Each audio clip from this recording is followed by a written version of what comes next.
Bonsoir à toutes et à tous, bienvenue, c'est Sens Public, votre rendez-vous de débat, chronique et reportage. On est ensemble du lundi au jeudi à 18h et 22h sur Public Sénat. Vous connaissez la formule pour donner du sens à l'actualité et aux mutations de notre société. Et voici le sommaire de ce 25 novembre. Jordan Bardella est-il sur une voie royale pour l'Elysée? Notre baromètre Doxa de novembre le place en tête au premier tour et vainqueur au second, quel que soit son adversaire. Ce n'est qu'une photographie de cette fin 2025.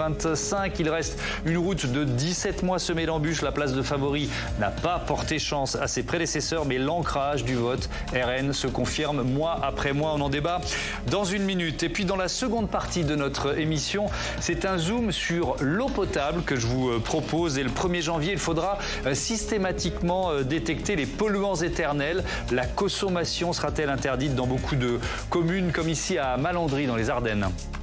Nous avons appris au mois de mai 2025 que cette eau-là, en fait, était empoisonnée par des polluants éternels. Je trouve que c'est un scandale environnemental pour commencer, un scandale sanitaire après et un scandale financier pour clore. Est-ce un scandale d'État qui s'annonce? Comment protéger les captages d'eau? Qui va payer pour filtrer notre eau du robinet? On répond à toutes ces questions dans 3 quarts d'heure. Mais d'abord, on revient sur les réactions à cette proposition du Premier ministre. Trouver des majorités sur 5 priorités absolues, de la défense à l'énergie en passant par la réforme de l'État. Clément Guillonneau. Organiser des débats thématiques sur le budget au Parlement, c'est la nouvelle initiative de Sébastien Lecornu pour sortir de l'impasse. Ce matin, la ministre chargée des comptes publics a tenté d'expliciter davantage cette annonce. C'est pas un amendement au budget, c'est pas un article du budget. D'ailleurs, ça ne sera pas un vote du budget qu'on a mis à côté. Il nous faut créer de la clarté, créer de la cohérence, séparer ce qui est de l'ordre de la politique, des visions, des alternances que certains proposent pour la présidentielle, de ce qui est urgent à faire pour 2026. L'organisation de ces débats autour de la défense, l'agriculture ou l'énergie pourrait se faire dans le cadre de l'article 50-1 de la Constitution. Du côté de la majorité sénatoriale, cette nouvelle annonce est largement critiquée. Il essaye de trouver des voies de passage, on ne peut pas l'en blâmer, mais je pense que malheureusement pour lui, l'échec sera au bout. Il est dans un triangle des Bermudes, le vaisseau gouvernemental est en fait avec des voiles déchirées, il n'a pas de cap, il n'a pas de boussole, et il y a des vents contraires qui soufflent. Alors, on peut inventer toutes les voies de passage, très honnêtement, lorsque le portulan est déchiré, on n'avance pas. À gauche, le président du groupe socialiste redoute la confusion que pourrait générer l'organisation de ces débats sur le budget, alors qu'au Sénat, le projet de loi de finances ne sera examiné qu'à partir de jeudi. Est-ce que c'est pour faire de la diversion, des mesures dilatoires? Attention de ne pas... encore une fois, rajouter de la confusion à un débat qui est assez confus, disons-le, et que les Français ne comprennent pas. Mais il juge tout de même utile la tenue de ces discussions dans un second temps. Ce débat est nécessaire. Il est d'autant plus nécessaire que j'ai, hier, signé une lettre à M. Lecornu pour lui demander l'organisation d'un débat de 50-1 sur la situation de la défense dans notre pays et la situation internationale. Donc les grands esprits pourraient se rejoindre, mais je ne veux pas tout mélanger. Et moi, ce débat-là, je le demande plutôt à la rentrée de janvier. Si le Premier ministre sait qu'il sera difficile de trouver un consensus sur le budget, avec ces débats thématiques, il semble avoir encore espoir de trouver une voie de sortie. 2 grands chapitres dans notre débat, cette crise politico-budgétaire et le baromètre Doxa qui donne Jordan Bardella gagnant à la présidentielle. J'accueille Pascal Perrineau, bonsoir. Bienvenue, vous êtes professeur émérite des universités à Sciences Po et auteur de ce livre Le goût de la politique, un observateur passionné de la Ve République chez Odile Jacob. Gaël Slimane, bonsoir. Et bienvenue, président, cofondateur de Doxa avec donc ce baromètre pour Public Sénat, la presse quotidienne régionale avec Mascaret qui provoque énormément de réactions politiques et médiatiques. On y reviendra longuement dans notre débat, évidemment. Bérangère Bonde, bonsoir. Bienvenue, vous êtes journaliste politique, vous publiez Gabriel Attal, l'ange exterminateur, c'est aux éditions L'Archipel. Et puis, je signale la mise en ligne ce jeudi de votre podcast Dans l'hémicycle, en partenariat avec la chaire d'études parlementaires. Et votre première invitée, c'est Yaël Braun-Pivet, la présidente de l'Assemblée nationale. J'accueille Mickaël Darmon. Bonsoir Mickaël, bienvenue à vous, éditorialiste pour Sens Public. On rebondit sur cette proposition et les réactions du Sénat ça. Pascal Perrineau, proposition du Premier ministre hier, c'est 5 priorités absolues, la sortie du chapeau. Est-ce que c'est pas un peu tard ? On peut considérer que c'est un peu tard, parce que, au fond, d'ailleurs, c'est une réaction qui est, à mon avis, très liée à ce qui s'est passé il y a quelques jours, c'est-à-dire le bide gouvernemental total sur la partie recette du budget général. Ça a été un tel fiasco, en effet, qu'il fallait absolument que le chef du gouvernement reprenne l'initiative. Sinon, on se disait, voilà, un bateau sans cap, un navire sans cap à mener dans une situation où, à la limite, il n'y a plus qu'un député, puisque c'est le cas. Qui a trouvé le moyen de se faire connaître. Mais bon, qui a trouvé le moyen de se faire connaître, qui soutient la partie recette du budget. Donc on peut aussi retourner la chaussette, si j'ose dire, et se dire que c'est un moyen de sauver effectivement les priorités, notamment le budget de la défense, avec cette proposition de voter sur 5 priorités absolues. Bien sûr, c'est de faire réexister en effet des priorités, particulièrement celle de la défense, parce que tout le monde se dit, si ça ne marche pas, on va faire comme l'année dernière, c'est-à-dire on va aller vers une loi spéciale. Mais attention, une loi spéciale, eh bien, il n'y aura rien pour la défense, il n'y aura rien pour l'éducation nationale qui avait dit qu'il fallait recruter quelques enseignants, etc. Donc, c'est de dire aussi aux députés et aux sénateurs, attention, si le chaos, parce que c'est un peu le chaos, si le chaos budgétaire continue, ça va avoir des effets pervers. Est-ce que ça veut dire, Gaël Slimane, que Sébastien Lecornu a déjà fait d'une certaine façon le deuil d'un budget voté avant la fin décembre ? Je ne sais pas s'il a fait le deuil. Lui, en revanche, depuis le départ, les Français, quand on les sonde, n'y croyaient pas. Ils ne croient pas qu'il soit possible de voter un budget, ils ne croient pas qu'il y ait d'avenir pour le gouvernement Lecornu, à court ou à moyen terme. Et une fois qu'on a dit ça, le paradoxe, et on le voit dans notre baromètre politique, mais ça s'explique, ça veut dire que les gens ont une pensée complexe, c'est qu'ils n'ont rien contre Sébastien Lecornu. En termes de méthode, en termes de posture personnelle, je ne sais pas si on voit à l'écran la photo de Sébastien Lecornu avec son petit pull sous sa veste. Si, il est juste derrière vous. En termes de positionnement, il renvoie, et ça avait été le succès d'Édouard Philippe, cette image d'un Premier ministre finalement plus appréciable, plus aimable que ne l'est le Président de la République. Résultat, dans notre baromètre politique, il grimpe de 6 points et il fait un trou de 15 points entre sa popularité et celle du Président de la République. En fait, dans une situation que les gens perçoivent comme absolument impossible, avec une issue impossible, il ne s'en sort pas si mal. C'est ça le message que nous donnent les Français. Et dès le départ, on l'avait dit, donc je me répète un petit peu, mais tout le problème était que l'idée qu'un Premier ministre puisse être nommé, choisi par Emmanuel Macron au sein de son propre camp, un cousin germain ou un fils spirituel, c'était quelque chose qui horripilait les Français et qui faisait qu'ils se disaient qu'ils ne pouvaient pas y arriver. Et puis pour les partis politiques, les Français sont très critiques aussi à l'égard de tous les partis politiques qui ne parviennent pas à s'entendre. Ça, c'est pas nouveau non plus. C'est pas nouveau. Mais le spectacle de l'Assemblée va. Le spectacle de l'Assemblée, mais quand même, pour dire un mot positif sur les politiques en général, que nous diraient les Français si l'extrême droite, le Rassemblement national, la gauche et la droite étaient d'accord sur les grands fondamentaux de la répartition économique et sociale dans notre pays, de la redistribution des recettes et des dépenses. Ça ne pourrait pas marcher, ça voudrait dire qu'ils penseraient tous la même chose.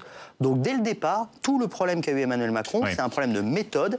Il aurait dû proposer à l'époque une solution consensuelle avec un Premier ministre qui s'impose à lui, et pas donner le sentiment qu'il choisissait quelqu'un pour prolonger sa politique. Alors, je reviens sur cette idée de 5 priorités absolues. Le Rassemblement national annonce déjà qu'il votera, par exemple, les hausses de budget en matière de défense. Écoutons Sébastien Chenu, député RN du Nord. C'est pas des votes qui emporteront, enfin qui feront la dépense. Moi, je pense que cette idée de scinder, de compartimenter ou de découper le budget peut être intéressante si elle permet de préserver le budget du régalien. Nous, on votera les hausses de budget du régalien. Par exemple, la hausse du budget de la défense. Nous, ça, on le votera. Mais en revanche, on se dirige évidemment vers une loi spéciale. C'est d'ailleurs parce que il y a cette façon de découper le budget qu'on imagine que le gouvernement, à la fin, fait une loi spéciale. Angère Bonde, ça veut dire on peut imaginer une majorité pour sauver le budget de la défense. Ce sera peut-être plus compliqué sur la réforme de l'État ou le déficit, puisque ça fait aussi partie des priorités absolues de Sébastien Lecornu. Mais l'objectif, ça a été dit, quoi, c'est d'organiser le débat et dans une situation qui est en vérité un peu inextricable et d'essayer de sauver un sentiment de débat dans une... Oui, en recevant de nouveau les chefs de parti. Enfin bon, mais ce bis repetita, il est assez insupportable. Sébastien Lecornu de tenter ça, ce qui d'ailleurs, in fine, lui permettra peut-être, si vraiment il n'y arrive pas, de redégainer, pardon pour l'expression, l'article 49.3, in fine. Oui. Mais en tout cas, on a tellement dit que c'était le double de Macron, que le fait est qu'il tente le dialogue, le fait est qu'il et la gauche jusqu'ici, alors ça suit un petit peu moins là au Sénat, mais jusqu'ici la gauche l'écoute, dialogue, enfin il n'y a pas rien, je veux dire, et sa discrétion, et là on est plus sur la méthode, mais sa discrétion en faisant cette sortie, c'est assez intéressant d'ailleurs d'observer ce qu'il a fait hier matin dans la cour de Matignon, il l'avait fait au tout début, au bout de 5-6 jours quand il démissionne, c'est-à-dire il ne sort et ne parle que dans de très rares occasions quand l'heure est grave. On se dit, oh tiens, attention, il se passe un truc. Mais il n'empêche qu'il n'y a pas cette espèce d'épuisement de paroles sans discontinuer qu'on a vu notamment avec François Bayrou. Oui. Enfin, je trouve qu'il y a toute une série de signaux comme ça qui, dans un contexte qui, franchement, paraît bloqué, au moins, on le mérite d'exister. Mickaël. Alors, c'est vrai que de plus en plus, il est une sorte de proche paradoxal, puisqu'il est considéré comme très proche d'Emmanuel Macron, mais en réalité, ses méthodes sont aux antipodes d'Emmanuel Macron. Mais surtout, ce qui est quand même frappant, et c'est en ça où c'est quand même navrant, c'est que cette proposition de compromis et de s'entendre sur des 4-5 sujets consensuels, c'était quand même ce qu'il aurait fallu faire en 2022. Oui. Après l'élection, lorsque Emmanuel Macron a refusé de faire ça avec la droite, ça lui aurait donné une majorité assez confortable. Et on ne serait pas dans le chaos. Pas absolu, mais plus confortable. Bien entendu. Et on ne serait pas dans le chaos d'aujourd'hui. Or là, en panique, parce que c'est quand même une forme d'habiller la panique, même s'il le fait avec sa pondération habituelle, c'est quand même venir proposer en catastrophe ce qui aurait dû être fait et qui n'a pas été accepté par le président de la République, ce fameux compromis avec la droite sur les grands sujets pour pouvoir stabiliser une manière de gouverner. Alors, on va écouter Emmanuel Macron qui était ce matin chez nos confrères d'RTL pour parler beaucoup de défense, de sécurité nationale, mais aussi du budget. Il veut croire qu'un compromis est encore possible. À défaut d'avoir une coalition, de trouver des compromis pour que les textes puissent être votés. C'est pas la responsabilité du président de la République de faire ça. C'est celle des forces parlementaires. Et donc c'est à eux de le faire, et j'ai quand même bon espoir qu'ils arriveront à le faire dans les semaines à venir sur le budget. Emmanuel Macron qui était en Angola pour le sommet Union européenne, Union africaine. Pascal Perrineau, cette parole présidentielle, on a un peu de mal à l'analyser, puis on l'a tellement fait sur ce plateau. Je voudrais rester sur cette histoire de priorité absolue avec un focus sur l'énergie, parce qu'il y a une loi de programmation pluriannuelle de l'énergie qui est attendue depuis au moins 2 ans par les industriels, et Sébastien Lecornu dit on va y aller. Avec peut-être, il va pas s'abstenir de faire de la politique, un clin d'œil à faire aux écologistes. Vous voyez ce que je veux dire? Il va peut-être trouver une majorité avec la droite et RN sur la défense. Je ne sais pas si ça marchera, mais en essayant de construire une majorité plutôt à gauche et écologiste sur l'énergie, ça voudrait dire pousser les énergies renouvelables, par exemple. Bien sûr, et tout est bon à prendre, particulièrement du côté des écologistes, dont on sait, on le voit depuis des semaines, qu'ils hésitent, au fond, entre LFI et le PS social-démocratisé. Hein. Et là, il y a certainement, sur ce thème de l'énergie, un ballon d'essai qui est lancé vis-à-vis des Verts. Et c'est toujours bon à prendre, quelques dizaines ou une petite vingtaine de députés, pour essayer de sécuriser le bloc central, qui, cette fois-ci, en effet, aurait pu s'étendre à droite. Ça n'a pas été une franche réussite. Et là, cherche en effet plutôt à s'étendre. Mais donc c'est à ça qu'on va peut-être, il faut être très prudent, assister, c'est-à-dire des majorités composites, quoi, qui se créeront. Des majorités, vous savez, c'était ce que Guy Carcassonne, qui était l'homme qui s'occupait de construire les majorités sous Michel Rocard, appelait les majorités stéréo. Quand c'est le régalien, allez avec la droite. quand c'est le social avec la gauche. Et il allait chercher, d'ailleurs, les communistes pour le social, et puis la droite pour tout ce qui était régalien, sécurité, etc. Simplement, à l'époque, c'était facile, relativement facile. Là, il y a un déficit tel de députés pour arriver à la majorité qu'il faut avoir, c'est du grand art. Mais dans l'argumentaire du président, moi, ce qui me frappe, c'est toujours la même chose. Il dit, voilà... Je voulais pas qu'on reparte sur... Voilà. Mais allez-y, c'est pas grave. Mais c'est vrai qu'on a tous ce sentiment. Quoi. Parce que c'est toujours la même chose. Il dit, voilà, regardez, je laisse la République parlementaire s'épanouir. Sous-entendu, mais regardez, ils sont incapables. J'espère que ces députés turbulents seront un jour capables de se mettre d'accord, mais c'est très difficile. Et donc, d'une certaine manière, ils tentent de maintenir toujours cette suspicion sur un parlementarisme auquel il a été contraint, parce que ce n'est pas un choix de la part du président. Oui. Allez, bon, j'avais pas prévu, mais on va le faire maintenant, c'est pas grave. Gaël Slimane, un mot de la popularité. Vous avez évoqué la popularité de Sébastien Lecornu tout à l'heure et cet écart avec Emmanuel Macron. Il y a deux éléments dans le baromètre. Il y a la popularité. Est-il un bon président de la République? Emmanuel Macron, la réponse est pas très bonne, évidemment. Et puis il y a le palmarès du... Voilà, on voit la réponse qui s'affiche, une petite progression, 21% de oui. Et puis alors il y a le palmarès du rejet. Et là, on voit un Emmanuel Macron qui est très, très, très haut. Oui, il est très haut. Vous savez, on pose souvent la question, est-ce que c'est le président le plus impopulaire de la Ve République? Moi, ma réponse est oui. Ce n'est pas celui qui est forcément le plus bas sur l'indicateur d'avant, la cote de popularité. François Hollande, par rapport à nos baromètres Doxa, a fait pire. Parce qu'il y avait moins de gens qui le trouvaient bon.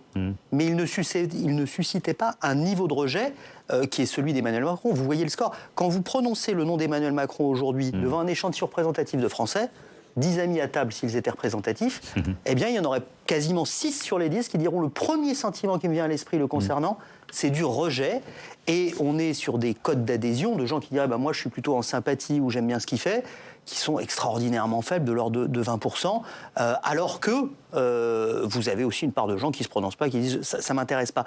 Le seul qui fasse pire, on le voit sur votre graphique, c'est Jean-Luc on le rappelle mois après mois, c'est Jean-Luc Mélenchon. Mais si on sort Jean-Luc Mélenchon de l'équation, personne n'est aussi impopulaire qu'Emmanuel Macron. Même les leaders du Rassemblement national, au moment ou du FN à l'époque, où le FN était complètement rejeté, où il y avait un plafond de verre très, très important pour eux, même eux n'étaient pas à ce niveau de rejet. Et pourquoi est-il à ce niveau de rejet? Je rebondis sur ce que disait Pascal il y a un instant. Eh bien parce que, à un moment donné, l'année dernière, il était déjà très bas, mais Emmanuel Macron a donné le sentiment à une majorité de Français qu'il faisait une forme de déni de démocratie et qu'il voulait garder le pouvoir. C'est la phrase d'Attal, qu'avait dite Gabriel Attal à son propos, s'obstiner à donner le sentiment qu'il gardait le pouvoir alors qu'il avait perdu les élections. Et ça, les Français ne le lui pardonnent pas. Avec quand même Bérangère Bonte, il y a un élément, ça fait très longtemps qu'on n'a pas eu un président réélu en France. Donc, oui, il y a sans cohabitation. Voilà, il y a aussi l'usure du temps médiatique qui joue contre Emmanuel Macron, au-delà de ses défauts, de ses erreurs, etc. Médiatique et politique. Enfin, et politique, on est à 8 ans. Voilà, 8 ans de mandat. Sans discontinuer, sans discontinuer, avec des choix, y compris dans les nominations de ces premiers ministres, qui ne sont pas compris, clairement, et qui sont décalés par rapport au vote des Français. Et vous avez eu la gentillesse de citer le podcast que j'ai enregistré, qui sera diffusé, qui sera mis en ligne dans 2 jours avec Yael Braun-Pivet. Alors elle a toujours été, en tout cas ces derniers temps, relativement libre de sa parole, mais là elle dit très clairement...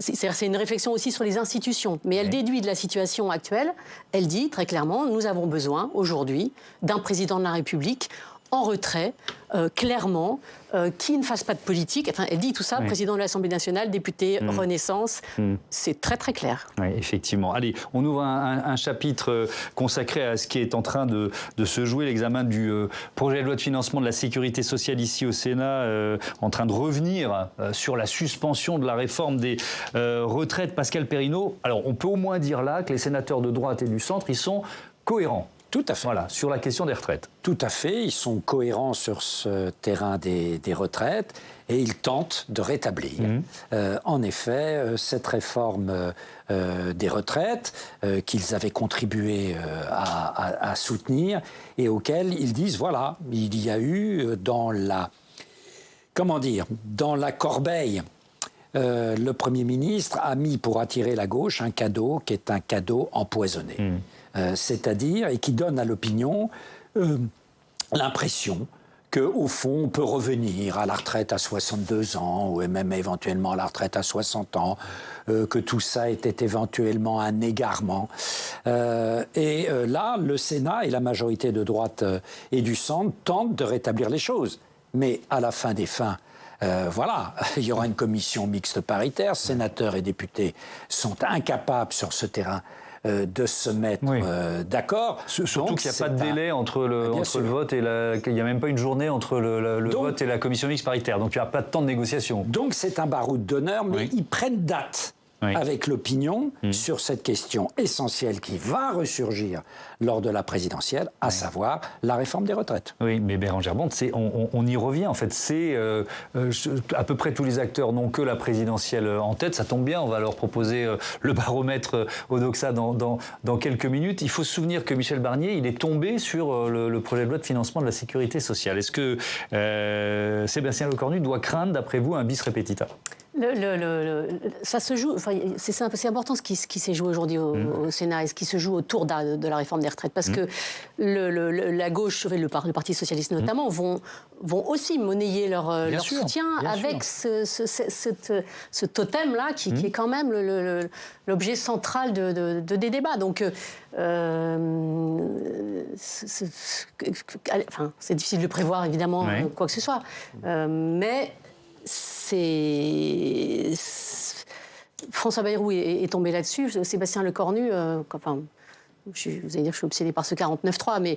Non, mais vous n'êtes pas la seule à dire qu'il fallait ne pas, mais enfin bon, ça faisait partie des concessions à faire au Parti Socialiste, ne pas l'abandonner parce qu'il en aurait bien besoin aujourd'hui. Oui. Mais pour moi, il n'est pas complètement abandonné. Oui. Il peut ressortir du chapeau, Michael. Effectivement, depuis quelque temps, des socialistes murmuraient, on l'avait déjà évoqué, donc à Sébastien Lecornu de peut-être remettre le 49.3 pour finir, pour conclure avec, on budgète une crise, on budgète des commentaires un peu acerbes, mais au final, il y a un budget. Bon. Surtout que les socialistes, dans leur histoire récente, ont beaucoup utilisé l'article 49 alinéa 3.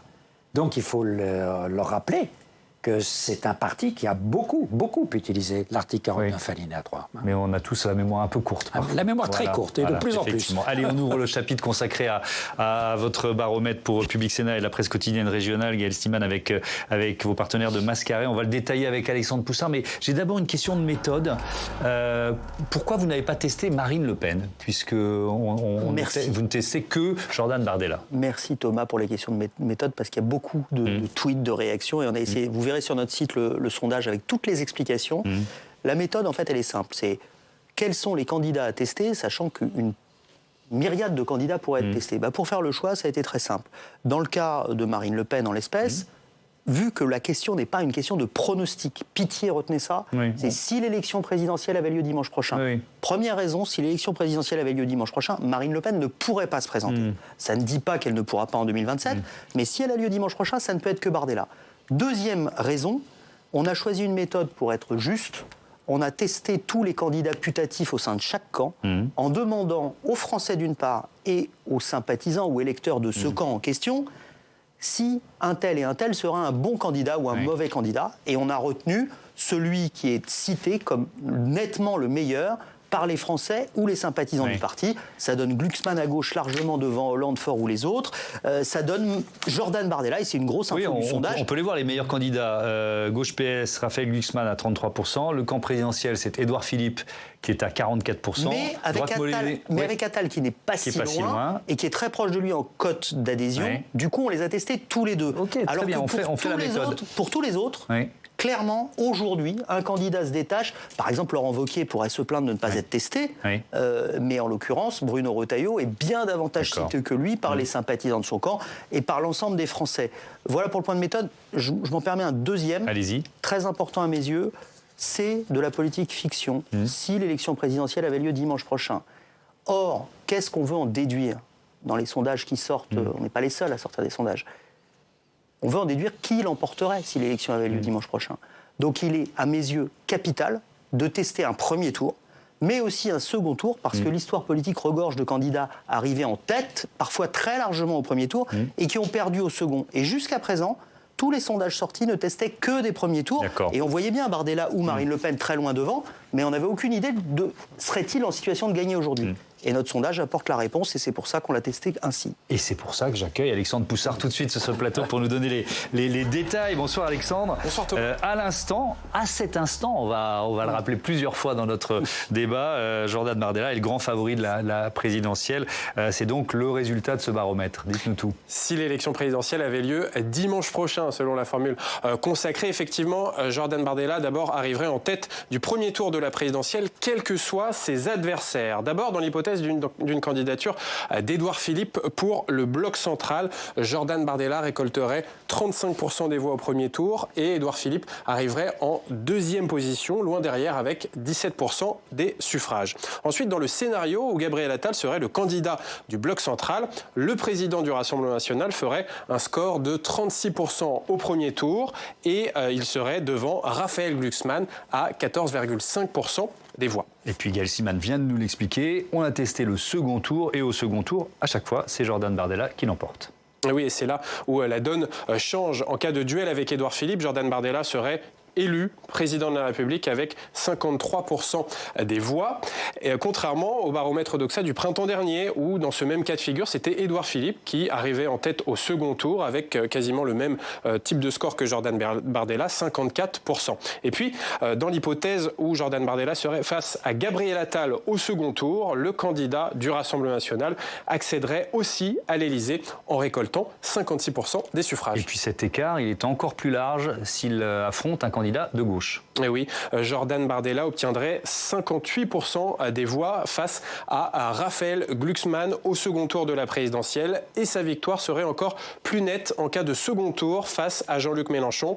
74% des voix pour le candidat du RN contre 26% pour son adversaire insoumis. Merci beaucoup Alexandre. Pascal Perrineau, je commence avec vous. On va évidemment faire un large tour de table sur cette question. Alors, ce qui me semble nouveau, c'est le plafond de verre, ou la fin, ou la quasi-fin du plafond de verre. C'est peut-être ce que vous retenez vous aussi ce soir ? Oui, alors toujours en précisant que voilà, c'est dimanche prochain. Voilà. Le plafond de verre est en très mauvais état. C'est pas une prévision pour 2020. Très mauvais état, parce que si le plafond de verre résistait, Bardella ne serait pas élu au second tour contre Édouard Philippe, contre Gabriel Attal ou contre Raphaël Glucksmann. Avec Jean-Luc Mélenchon, c'est autre chose, parce qu'il ne faut pas oublier, on l'a vu tout à l'heure, que Jean-Luc Mélenchon est l'homme le plus détesté, l'homme politique le plus détesté de France.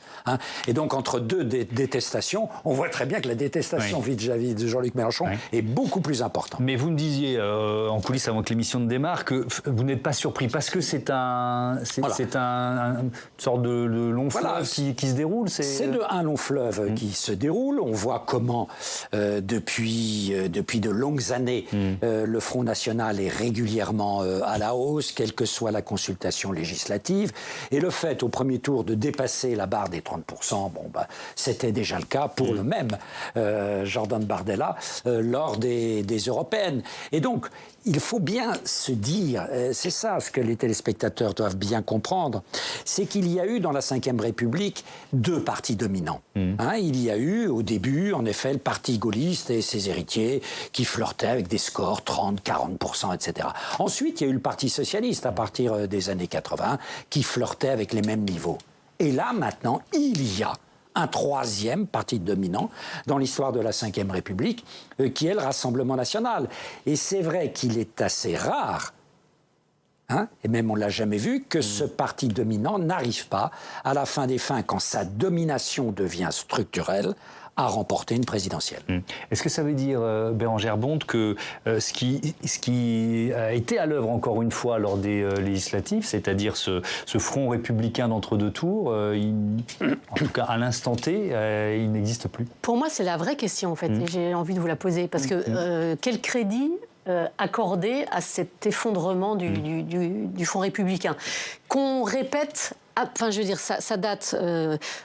La France l'a découvert en 2002, Chirac, Jean-Marie Le Pen, et puis à chaque deuxième tour de présidentielle, et puis depuis aux élections intermédiaires, et où il est dit à chaque fois que, notamment l'électorat de gauche, cette fois-ci n'ira plus, il ne se laissera plus embarquer. Sauf que le moment venu, manifestement, le fameux électorat de gauche, quand même, au pied du mur, maintient ce front républicain. Quel crédit accorder à ça, puisque manifestement, c'est ce qui est assez clair là aujourd'hui. C'est intéressant, il y a deux éléments peut-être de réponse pour Bérangère. Un, quand même, à mesure, c'est ce qu'évoquait Pascal, à mesure que les scrutins avancent, le Front républicain, au sens réel du Front républicain, s'étiole. Regardez les scores de Jean-Marie Le Pen face à Chirac en 2002, on est à 82 contre 18, et puis ça n'a cessé de baisser. Marine Le Pen en 2017, puis en 2022, ça s'est déjà bien étiolé. La dernière fois aux législatives, dans nos sondages, nous enregistrions déjà un refus de Front républicain. Mais ce n'est pas un Front républicain qui s'est opéré au moment des législatives, c'est une toute petite nuance. C'est un désistement républicain impossible à une présidentielle. Je m'explique d'un mot. Vous avez un candidat pour lequel vous avez voté, qui est arrivé 3e, c'est ça qui s'est passé aux législatives, qui pourrait se maintenir dans une triangulaire, et qui dit « Je me désiste, je fais don de mon corps à la nation, je me sacrifie, moi, alors que je pourrais avoir une chance d'être élu puisque je suis au second tour, et je me désiste en vous demandant, mes électeurs à qui vous m'avez fait confiance, je vous demande de voter pour l'autre candidat pour faire barrage au Rassemblement national ». C'est une mécanique un peu... Oui, ça a été... Bien sûr, ça a été suivi. Cette fois-ci, ça a encore marché. Mais ça ne Pourquoi peut... ça ne marche pas? Parce que ce n'est pas la même chose cette fois. Dans un cas, il y a un désistement républicain. Dans l'autre, c'est l'électeur qui décide de lui-même de se dire entre la peste et le choléra, eh bien, je choisis l'un des deux. Et aujourd'hui, bon, Pascal Perrineau le rappelait tout à l'heure, vous avez beaucoup d'électeurs qui considèrent que Bardella, c'est encore l'extrême droite, c'est un qualificatif qui est attribué aujourd'hui dans les sondages au Rassemblement national, moins qu'avant, mais ça l'est toujours. Mais en face de lui, qui ai-je? L'horreur absolue aux yeux de très nombreux électeurs, c'est-à-dire un candidat héritier du macronisme. Souvenez-vous du 57% de code de rejet d'Emmanuel Macron. Et c'est pour ça d'ailleurs que Gabriel Attal et Édouard Philippe et Yael Braun-Pivet et bien d'autres prennent leur distance et on peut même dire tue le père en disant non, moi je n'ai plus rien à voir avec lui. Donc pour moi, il peut y avoir, parce que je ne cesse de répéter que ce n'est pas un pronostic, donc dans l'effet d'une campagne, grâce peut-être à des sondages comme ceux-là, vous pouvez avoir des électeurs qui disent non, hors de question, je ne voterai pas, et qui finissent par se dire bon non, je ne peux pas laisser le Rassemblement national au pouvoir. Ça pourra exister.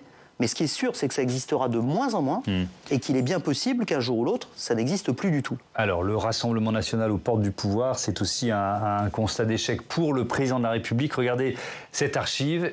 Emmanuel Macron vient d'être élu président, on est en mai 2017, et il s'adresse à celles et ceux qui ont voté Marine Le Pen.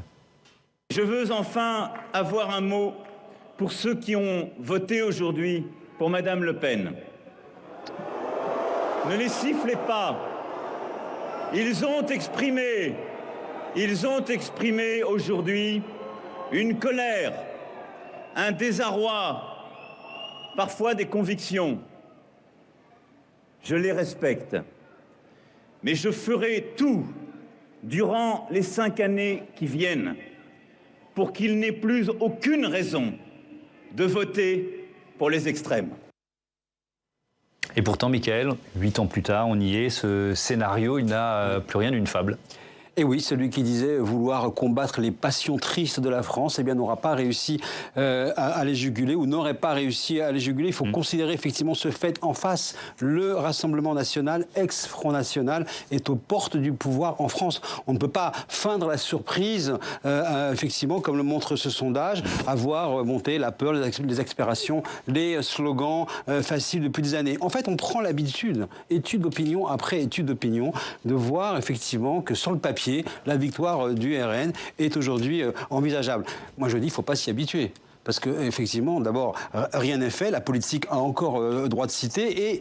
Mais il faut être quand même conscient de la révolution mentale, politique, culturelle que cela signifierait. N'est-ce pas que la France des Lumières, qui a tant rappelé au monde ce qu'elle a apporté au monde, à l'universalisme et cet amour de la révolution et de la démocratie, qui serait au fond prête à disjoncter et à se donner un pouvoir populaire. Je pense que cette perspective, cette date, effectivement, est à marquer. Alors, pierre noire, blanche, les gens décideront. En 1974, souvenez-vous, Jean-Marie Le Pen fédérait toutes les chapelles de l'extrême droite sous la bannière de la lutte contre l'immigration. En 2025, un candidat potentiel dont le nom n'est pas Le Pen, qui s'appelle Jordan Bardella, serait donc en passe de gagner l'élection suprême, selon les sondages, 2 ans avant le scrutin, on le rappelle régulièrement. Il faudra quand même comprendre ce qui s'est passé au sein de cette société française et comment les politiques ont agi depuis plus de 30 ans. Parce que si cela arrive, on ne pourra pas se contenter d'incriminer Emmanuel Macron, même si sa responsabilité est importante depuis 2017. Il n'aime pas l'entendre, mais en tout cas, il faudra qu'il regarde cette réalité aussi en face. Alors, on est précisément à 17 mois du scrutin. On va rappeler qu'il y a encore beaucoup d'impondérables. Tout n'est pas joué d'avance. Heureusement que non, heureusement que non. Parce qu'à l'heure actuelle, la présidentielle, on va le dire, c'est l'affaire des sondeurs, des politiques et des journalistes, qui expliquent souvent d'ailleurs que les Français ne sont pas encore dans la tête vraiment de la présidentielle, mais enfin, ils y pensent pas, mais ils en parlent tout le temps. Rappelons que l'élection présidentielle, c'est une offre comparative. À partir du moment où les candidats seront désignés par leurs partis successifs, seront sur la ligne de départ, alors là, il va se passer beaucoup de choses. Il va se passer une campagne.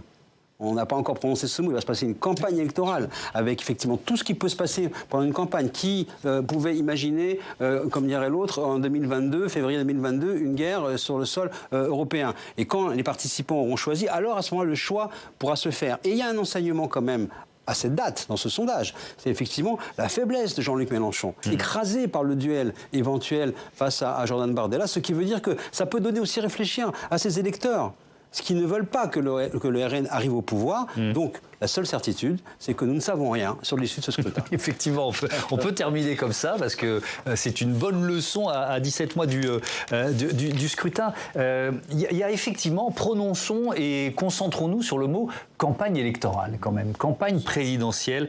Pascal Perrineau, c'est un chemin semé d'embûches. C'est à ce moment-là que toutes les enquêtes potentielles ressortent. Si quelqu'un a quelque chose sur Jordan Bardella, peut-être qu'il va le garder pendant quelques mois avant de le sortir. Enfin voilà, je ne préjuge pas de ce qui va se passer, mais l'expérience et l'histoire nous permettent de dire cela. Voilà, parce qu'une élection...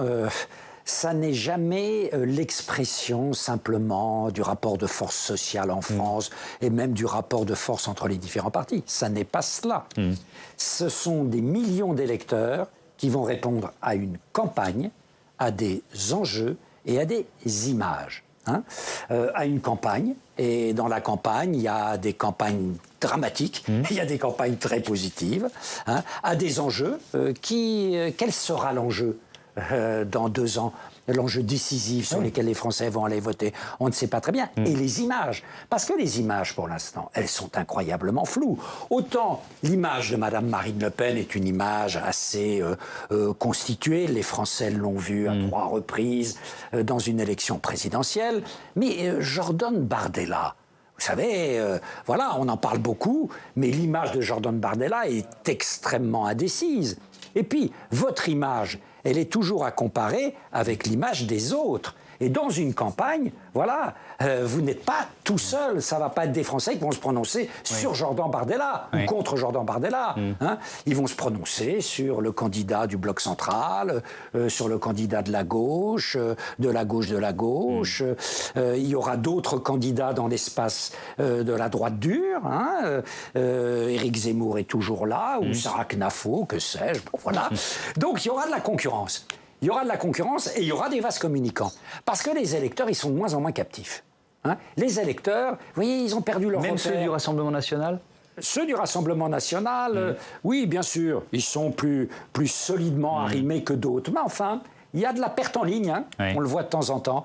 Et regardez ce qui se passe avec l'électorat de Zemmour. L'électorat de Zemmour, qui était extrêmement important, eh bien, il est en train beaucoup de se recomposer, d'aller voir ici et là. Donc, il va y avoir un mouvement qui est un mouvement brownien, et ce mouvement brownien fera la décision à la fin des fins. Ouais. Alors, il y a Jordan Bardella, on l'a dit, montré plusieurs fois, il est personnalité politique préférée des Français. Mais si on revoit le palmarès du rejet, c'est intéressant parce qu'il est quand même relativement bas. On a Jean-Luc Mélenchon, Emmanuel Macron, Rachida Dati, Marine Le Pen, Nicolas Sarkozy et ensuite Jordan Bardella avec 44% de rejet. Bérangère Bonte, est-ce que ça s'explique aussi parce qu'il n'est pas encore totalement sorti du bois sur un certain nombre de sujets. Et c'est ce qu'une campagne électorale va l'obliger à faire. Alors, il y a effectivement, dans tous les états-majors, ils observent beaucoup, ils se passent les vidéos pour bien observer, parce qu'on n'a pas effectivement énormément d'éléments sur lui. À ceci près que... moi, une de mes questions, c'est est-ce qu'on est bien sûr que dans la configuration d'aujourd'hui et avec ce haut score du RN, est-ce qu'on est sûr que la campagne aura autant d'importance qu'elle n'en avait par le passé? Je dis ça parce que pour mon livre sur Gabriel Attal, il se trouve que j'ai revisionné ce fameux débat Attal-Bardella, dont tout le monde était d'accord à la sortie pour dire qu'il avait quand même montré de nombreuses faiblesses sur de nombreux dossiers. Et alors, sans parler du fait que dans le staff Attal, c'était « tu l'as explosé ». Sauf que le lendemain, dans les sondages, les opinions, l'opinion est très claire. Mais alors, ça n'avait rien changé et c'était Bardella très loin devant. Comme si, c'est pour ça que moi, une de mes questions, c'est est-ce qu'une campagne aura le même impact avec un électorat RN qui peut-être n'écoute pas de la même façon les argumentaires. Peut-être que c'est intéressant d'aller un petit peu plus dans le détail par famille politique ou par tranche d'âge sur cette popularité ou cette adhésion de Jordan Bardella pour essayer de comprendre, Gaël Slimane, la solidité ou pas de son destin politique. On peut faire rapidement l'un et l'autre, c'est-à-dire répondre à la question de Bérangère et vous répondre Thomas. D'abord, est-ce qu'une campagne peut faire bouger les lignes? Oui. À un moment, quand je vous ai passé les résultats du sondage, je n'ai pas osé le faire finalement, j'avais titré sur la synthèse Air Jordan. En hommage aux fameuses chaussures. Aux basketteurs de légende américaine. Et avec un double sens, à la fois il surclasse les autres dans le baromètre, et puis il lui est fait reproche au sein de la classe politique d'être finalement une baudruche, d'être creux, de ne pas avoir un fond politique. Donc, on ne sait pas, moi je ne sais pas, vous ne savez pas si il a une grande solidité politique, des grandes convictions, s'il sera capable de les étayer. C'est ça l'incertitude qu'ont les Français. Pascal Perrineau a raison de dire.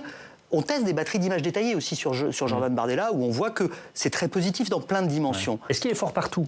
Alors, et pour répondre à votre question, il réussit une performance, mais qui est à double tranchant, d'être effectivement fort partout. C'est-à-dire de réaliser, d'ailleurs Marine Le Pen aussi, des très bons scores auprès d'un électorat jeune, auprès d'un électorat féminin, chose qui était auprès d'un électorat senior, chose qui était à peu près exclue au leader du Rassemblement national, du Front national auparavant. Donc il a beaucoup de qualités dans l'opinion. Maintenant, oui, je pense, Bérangère, qu'une campagne, théoriquement, peut faire bouger les lignes. Concrètement, la grosse difficulté qu'a Jordan Bardella, c'est que les Français sont assez politiques. On ne peut pas leur promettre de baisser les impôts et en même temps de faire davantage de dépenses publiques en matière de services publics, ce qui est une attente des Français. On ne peut pas leur dire qu'on a les patrons avec soi, ce qui est son cas, et leur dire en même temps que la réforme des retraites, on va revenir dessus. C'est toutes ces contradictions-là qu'il aura à affronter dans une campagne. Et s'il a beaucoup de talent et beaucoup de fonds, je pense qu'il parviendra à les surmonter.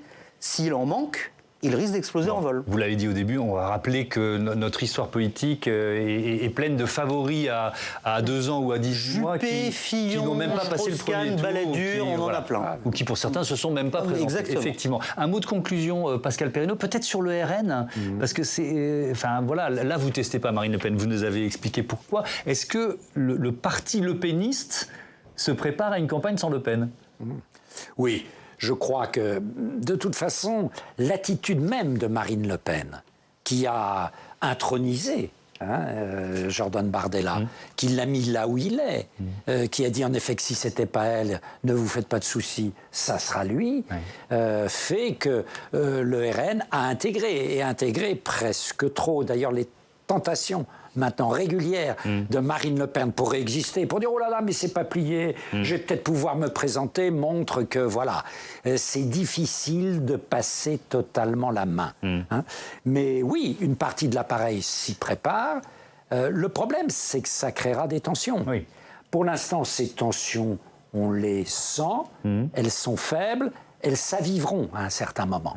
Et ça sera peut-être dans le dispositif un élément de faiblesse pour Jordan Bardella. Et ça peut faire un bon thème de seconde partie d'émission, tranquillement, qu'on va peut-être se préparer, comment le Rassemblement national se prépare à l'après-Le Pen. Merci à tous d'avoir participé à ce débat. Je vais rappeler le titre de vos livres. Bérangère Bonge, Gabriel Attal, L'Ange exterminateur, c'est aux éditions de l'Archipel. Et il y a donc ce podcast mis en ligne jeudi dans l'hémicycle. Première invitée, Yaël Braun-Pivet, la présidente de l'Assemblée, et Pascal Perrineau, Le goût de la politique, qui est donc publié aux éditions Odile Jacob. À bientôt sur Public Sénat. Merci encore.